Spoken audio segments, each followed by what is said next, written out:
नमस्कार. आजच्या एपिसोडला जर शॉर्टमध्ये एक्सप्लेन करायला जाऊ तर पहिले भाग्यश्री सगळ्या गोष्टींचा एक्सप्लेनेशन देते की कशी मंजुषा चांगली आहे हे ते. नंतर ती प्रेरणाला म्हणजे विटनेस बॉक्समध्ये बोलवते. प्रेरणा तिची साक्ष देणार आहे. त्यानंतर ती तेजश्रीला बोलवते आणि ती सुद्धा साक्ष देणार आहे. हे सगळं होत असताना ती वाटेल ते आरोप करते. आणि मीनवाईल आजच्या एपिसोडचा मास्टर माइंड असेल ती म्हणजे मीनाक्षी येणार आहे. चला बघूया डिटेलमध्ये आजच्या एपिसोडमध्ये काय काय घडले. नमस्कार. आजच्या भागात आपण बघणार आहोत. इकडे भाग्यश्री सगळ्यांना सांगत असते, मला असं वाटते ही केस वाटते तेवढी सरळ नाही आहे. यांनी मैत्रीच्या नावावरती पूर्ण एक गोष्ट रचून आणली आहे. मित्र असा असतो जो आपल्याला सुखदुःखामध्ये आपल्या पाठीशी असतो. आपल्या सगळे सिक्रेट त्याला माहिती असतात. पण इथे वल्लरी आणि तिच्या मैत्रिणी अशा आहेत की त्यांचे सिक्रेट असे आहेत जे लोकांसमोर येताच कामा नये. आणि त्यांनी त्यांच्या गोष्टींसाठी अजून काही नाही तर एवढी मोठी भली व्यक्ती ती म्हणजे मंजुषा मॅडम यांना अडकवण्याचा प्रयत्न केला आहे. तुम्हाला माहिती नसेल तर मी तुम्हाला स्पष्ट सांगते. पहिले मिथिला हिने हे सगळं कटकारस्थान केलं होतं. पण तिला सगळ्या आश्रमाबद्दल माहिती मिळू शकत नव्हती. म्हणून तिने एक प्लॅनिंग केली. तिने तेजश्री विचारे हिला मंजुषा मॅडमकडे मोलकरीण म्हणून पाठवलं. आणि याच्यामध्ये तिची मैत्रीण श्वेता, वल्लरी आणि तिचा नवरा सुद्धा इन्व्हॉल्व होता. तुम्हाला खरं सांगू तर या गोष्टी वाटतात तेवढ्या सोप्या नाही आहे. कारण की मंजुषा मॅमच्या घरी घुसण्यासाठी त्यांनी सगळे प्रयत्न केले. ती एक चांगल्या कंपनीमध्ये कामाला होती. पण तिने तिचा बोलण्याचा रेजा, राहण्याचा रेजा असा दाखवत होती की जशी काही ती मोलकरीण आहे. तिने तिच्या नवऱ्याला सुद्धा यामध्ये इन्व्हॉल्व केलं होतं. त्याने दारुडा बनून मंजुषा मॅडमकडून पैसेही उकळण्याचा प्रयत्न केला होता. पण या सगळ्यामध्ये तिचा फारसा काही उपयोग झाला नाही. आणि या सगळ्यामध्ये तिला मिथिलाही सामील होती. मिथिलाचे वडील सुद्धा यामध्ये इन्व्हॉल्व आहेत. माझा तर प्रश्न हा सुद्धा आहे की ज्या आश्रमामधल्या 2 मुली आहेत त्या सुद्धा गायब आहेत. त्यांचाही अजून काय थांब पत्ता लागत नाही. या सगळ्या केसमध्ये अजून सगळ्या गोष्टी मला बाहेर काढण्यासाठी पहिले प्रेरणा वालावरकर यांना विटनेस बॉक्समध्ये बोलवायचं आहे. जज साहेब लगेच परवानगी देतात. तेव्हा भाग्यश्री म्हणायला लागते, एक काम करा मॅडम, तुम्ही जे काही बोलशाल ना ते खरं बोला. आणि तुम्ही प्रेग्नेंट आहात ना? तेव्हा ती म्हणते, हो मी प्रेग्नेंट आहे. आणि ती विचारते, मला सांगा तुम्ही या चौघींना किती वर्ष झाले ओळखता? तेव्हा ती सांगते, मी यांना गेली 9 वर्ष झाली ओळखत आहे. तेव्हा ती म्हणते, 9 वर्षामध्ये तुम्हाला तुमच्या मैत्रिणी कशा वाटल्या? तेव्हा ती म्हणते, माझ्या मैत्रिणी जीवाला जीव देणाऱ्या आहेत. त्यांच्यासारखी मैत्रीण माझ्या आयुष्यात असणं म्हणजे माझंच भाग्य आहे. तेव्हा ती म्हणते, तुमच्या मैत्रिणी एवढ्या खालच्या थराला जातात, मुलींचा व्यापार करत आहेत, तरी सुद्धा तुम्ही तुमच्या मैत्रिणीला चांगल्या बोलाल का? आणि तुम्ही एक आई होणार आहेत. तुमच्या बाळावरती असे संस्कार झालेले तुम्हाला आवडतील का? तेव्हा प्रेरणा म्हणते, मला आवडतीलच. माझ्या मैत्रिणी ज्या हिशोबाने आहेत ना त्यांचे गुण जर माझ्या बाळाने घेतले ना तर ते माझ्यासाठी खूप प्राऊड मुवमेंट असेल. आणि मी खरंच सांगते, माझ्या मैत्रिणी एवढ्या चांगल्या आहेत ना, त्यांनी सगळ्यांसाठी खूप काही केलं आहे. म्हणून तुम्ही जे आरोप करताय ना आणि ही मंजुषा आरोप करते ना ते सगळे आरोप खोटे आहेत. तेव्हा ती म्हणते, ठीक आहे, यांच्या सांगण्यावरून एवढंच समजत आहे की यांनी एक कथानक रचलं आहे. मंजुषा कशी वाईट याबद्दल आणि वल्लरी कशी चांगली. पण याच्यामध्ये एक मेन गुन्हेगार आहे, ती म्हणजे तेजश्री विचारे. हिलाही मला विटनेस बॉक्समध्ये बोलवायचं आहे. कारण की हिच्या बरोबर भरपूर गोष्टी झाल्या आहेत असा हिचा दावा आहे. चला बघूया हिच्या बरोबर काय काय झालं आहे. तेवढ्यात ते म्हणतात, हे बघ, तू जे काही बोलशील ते खरं बोल. आणि मला तर एवढं माहिती आहे तू एक मोठ्या IT कंपनीमध्ये चांगल्या पोस्टला आहे, तिथून तू भक्कळ पैसा कमवते. मग तरीही मिथिलाची तुला साथ द्यायची काय गरज होती? तेव्हा तेजश्री म्हणायला लागते, कसं आहे माहिती का मॅडम, तुम्हाला मी खरं आणि स्पष्ट सांगते, आम्हाला या बाईबद्दल जास्त काही माहिती नव्हतं. पण जेव्हा आमच्या इथे एक मीनाक्षी नावाची मुलगी आली होती, ती तिच्या एक्झामसाठी इथे आली होती. आणि जेव्हा ती एक्झामसाठी आली तेव्हाच आम्हाला कळलं की ही बाई तिला किडनॅप करून नेलं होतं आणि तिला टेम्पोमध्ये डांबून ठेवलं होतं. जेव्हा तिला बाहेर काढलं ना तेव्हा आम्हाला या बाईचा खरा चेहरा कळला. आणि ही बाई दिसते तेवढी साधी नाही आहे. ही मला सुद्धा विकायला निघाली होती.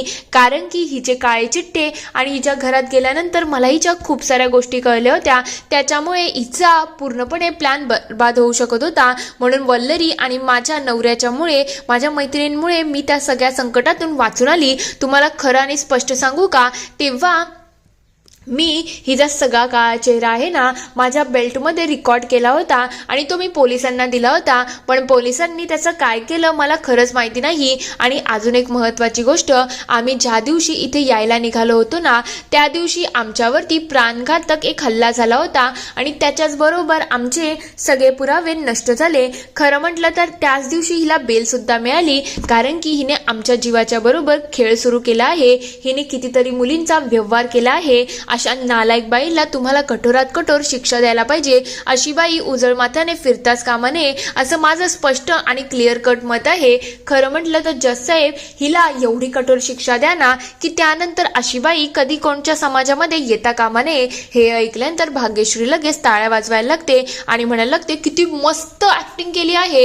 एक जण कथानक असतं, दुसरं जण पाठ करतं आणि ते तिसरं जण आता ऍक्टिंग मध्ये दाखवत आहेत. म्हणजे मंजुषा मॅडम वरती आरोप करायला तुम्ही तर काही कमतरताच केली नाही. खरं म्हटलं तर मंजुषा मॅडम एवढं मोठी असते आहे की त्यांच्यावरती असे आरोप होणं चुकीचंच आहे. खरं म्हटलं तर वल्लरी सुद्धा या सगळ्यामध्ये समाविष्ट आहे. हे ऐकून मला वाईटच वाटत आहे. तिच्यासारखी वकील एवढं सगळं करू शकते.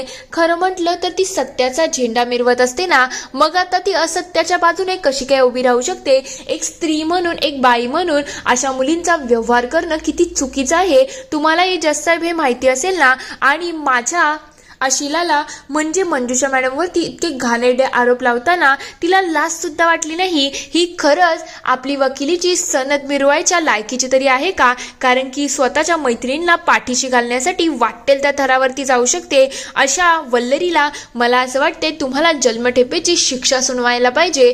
हे ऐकल्यानंतर वल्लरी अक्षरशः शांत असते आणि बाकी सगळेही थोडे शांत झालेले असतात. सगळेजण जोरजोरात टाळ्या वाजवतात.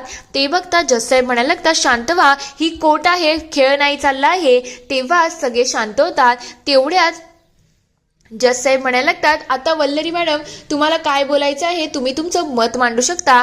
वल्लरी सुरुवात करते. तेव्हा ती म्हणते, हे बघा, मला तुम्हाला स्पष्ट आणि क्लिअर कट गोष्ट सांगायच्या आहेत की या गोष्टी कशा घडल्या आणि मला जसं मॅडमने सांगितलं तसं सगळ्याच गोष्टींचे पुरावे सामील सुद्धा करायचे आहेत.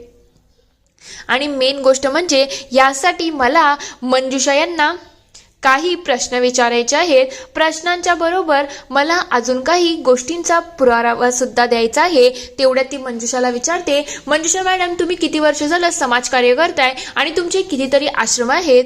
ती म्हणायला लागते, गेली 14 वर्ष झाली मी समाजकार्य करते आणि माझ्यामुळे कितीतरी मुलांचं आयुष्य घडवलं आहे. हे ऐकल्यानंतर वल्लरी म्हणायला लागते, आता मी तुम्हाला साहेब दाखवते की या मॅडममुळे कितीतरी लोकांचे किती आयुष्य आणि कसे घडवले आहेत. हे माझ्याकडे एक पुरावा येणार होता, त्यासाठी मला मोबाईल वापरण्याची परवानगी मिळावी आणि मी तुम्हाला काही फोटोही दाखवते. हे जे फोटो आहेत ना, जज साहेब लगेच ते फोटो बघायला सुरुवात करतात. तेव्हा वल्लरी म्हणायला लागते, याच्यामध्ये जी मुलगी दिसते ना ती कर्नाटकची मुलगी आहे. ती आपल्या इथे रोबोटिक्सची एक्झाम द्यायला आली होती. आत्ताच ती वयात आलेली मुलगी होती. तिचा आम्ही कार्यक्रम ठेवला होता, तेव्हा ही मंजुषा तिथे आली होती. हे ऐकल्यानंतर मंजुषा थोडी घाबरून जाते, पण इकडे भाग्यश्री तिला इशारा करते, तू शांत हो, सगळं आपल्या काबूमध्ये आहे. वल्लरी म्हणायला लागते, हे बघा, ही त्या मुलीवरती बारीक लक्ष ठेवून होती. तिच्याबद्दल सगळी इन्फॉर्मेशन हिने आमच्याकडून काढून घेतली होती आणि ज्या दिवशी ती मुलगी एक्झामला गेली ना त्या दिवशी हिने आम्हाला दोघींना म्हणजे मला आणि मिठूताईंना यायला थोडा उशीर होणार होता, म्हणून तिने काय केलं, त्या मुलीला किडनॅप केलं, तिला चॉकलेट नेलं आणि तिला विकण्यासाठी हिने सुद्धा डाव रचला होता. आणि हे सगळं ऐकल्यानंतर इकडे भाग्यश्री उभी राहते आणि म्हणते, पुराव्याअभावी तुम्ही असे आरोप करू शकत नाही. मंजुषा मॅडम खूप मोठं नाव आहे. तेव्हा वल्लरी म्हणायला लागते, जज साहेब मी मॅडमला निवेदन करते की गेल्या वेळेला त्यांनी जेव्हा सगळ्या गोष्टी बोलल्या ना तेव्हा मी त्यांना इंटरप्ट केलं नाही, मग आता त्यांनीही मला इंटरप्ट करता कामा नये. तेवढ्यात जज साहेब म्हणायला लागतात, त्यांचं म्हणणं बरोबर आहे, त्यांनी तुम्हाला तुमचं मत मांडू दिलं आहे ना, मग आता त्यांच्यामध्ये तुम्ही बोलू नका. वल्लरी मॅडम तुम्ही तुमची केस पुढे न्या. तेव्हा वल्लरी म्हणते, ठीक आहे, मला या कोर्टामध्ये आता मीनाक्षीला बोलवण्याची परवानगी हवी आहे. तेव्हा ते म्हणतात, ठीक आहे, मी तुम्हाला परवानगी देतो. तेवढ्यात मीनाक्षी तिथे येते. ते बघता वल्लरी म्हणायला लागते, हिचा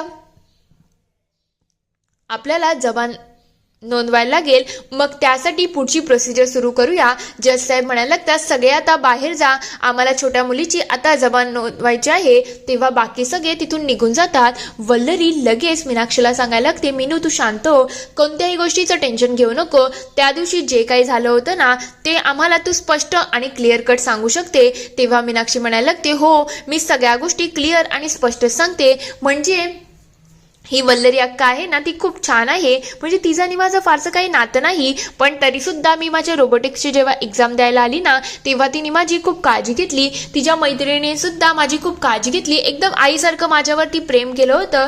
खरं म्हटलं तर माझा कोणी सपोर्ट करत नव्हता, पण वल्लरी अक्काने माझा सपोर्ट केला. आणि ज्या दिवशी मी एक्झामला गेली होती ना त्या दिवशी त्या मंजुषा मॅडमनी मला असं सांगितलं की त्यांना वल्लरी मॅडमनी पाठवलं आहे आणि त्यांनी मला गाडीमध्ये बसून एक चॉकलेट दिलं. त्यानंतरचं मला पुढचं काही आठवत नाही. खरं म्हटलं तर ही आहे ना ती मंजुषा खूप बेकार बाई आहे, ती मला बिलकुल आवडत नाही. आणि जेव्हा मला वल्लरी अक्का पुन्हा मिळाली ना तेव्हा मी बेशुद्ध होती आणि मी एका टेम्पोमध्ये होते. नंतर आम्हाला पोलीस स्टेशनमध्ये नेलं आणि वल्लरी अक्कांनी मला तिथून आणलं आहे. हे सगळं मला खात्री आहे की मंजुषा अक्कांनीच केलं आहे.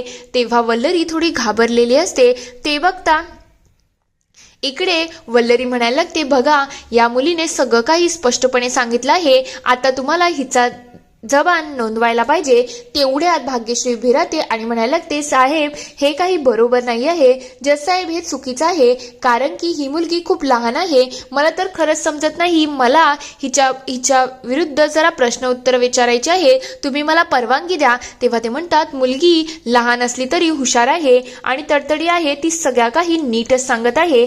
तेव्हा भाग्यश्री म्हणायला लागते, मला एक सांग, तुझं आणि वल्लरीचा कोणता संबंध आहे. तेव्हा ती म्हणते, यांच्या न्यूज मी ना सगळं काही टीव्हीवरती बघायची. त्यानंतर मी यांना कॉल सुद्धा केला होता आणि नंतरच मी त्यांच्या घरी आली होती आणि तेव्हा मी एक्झाम दिली.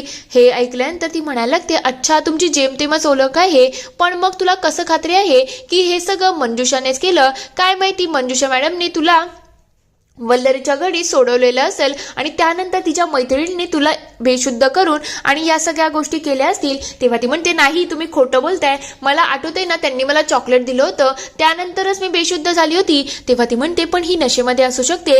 जज साहेब तुम्हाला तर माहिती आहे ती लहान आहे, तिच्याकडून चुका होऊ शकतात. काय माहिती ती नशेच्या हालतमध्ये तिला गोष्टी आठवण नसतील म्हणून ही सगळं बोलत आहे. तेव्हा ती म्हणायला लागते, नाही मी खरं बोलते जज साहेब, मला माहिती आहे ना हे सगळं त्या मंजुषा मॅडमनेच केलं आहे, त्यांनीच मला चॉकलेट दिलं होतं आणि माझी वल्लरी अक्का खूप हुशार आहे. तेवढ्यात जज साहेब म्हणायला लागतात, बाळा तू काळजी करू नको, तुझं सगळं काही मी लिहून ठेवलं आहे, तुझी जर गरज लागली तर तुला पुन्हा बोलवेल. तिला मागे बसायला सांगतात. तेव्हा ते सांगतात, आता 10 मिनिटाचा आपण ब्रेक घेऊया. हे सगळं करून भाग्यश्री खूप खुश झालेली असते, पण वल्लरीच्या काळजीचं टेन्शन वाढलेलं असतं. इथे एपिसोड संपतो. पुढील भागात आपण बघणार आहोत. इकडे भाग्यश्री म्हणायला लागते, मला तर हा प्रश्न पडला आहे, या केसचं मेन जिच्यावरती सगळ्यात जास्त आरोप आहे ती म्हणजे मिथिला, तिचे वडील आणि त्या आश्रमातल्या 2 मुली अजून आल्या कशा नाही, त्यांचा आपल्याला काही पत्ता लागत का नाही आहे. तेवढ्यात मिठू तिथे येते आणि म्हणायला लागते, वल्लरी तिच्याकडे बघते आणि वल्लरीच्या चेहऱ्यावरती थोडं सुकून आलेलं असतं. तेवढ्यात गार्गी आणि हेतश्री इकडे मंजुषाला मिठी मारतात. ते बघता लगेच भाग्यश्री म्हणायला लागते की बघा एखाद्या आईला बाळ मिठी मारतं ना तसं त्या मुलींनी मंजुषा मॅडमला मिठी मारली आहे. हे ऐकल्यानंतर वल्लरीला थोडी काळजी वाटत असते. इथे हा पूर्ण एपिसोड संपतो. आता खरंच वल्लरी या सगळ्या गोष्टींमधून मंजुषाला अडकवू शकेल का? तुम्हाला काय वाटतं ते मला कमेंटमध्ये नक्की कळवा. व्हिडिओ आवडला असेल तर लाईक शेअर सबस्क्राईब करायला विसरू नका. Thank you for watching.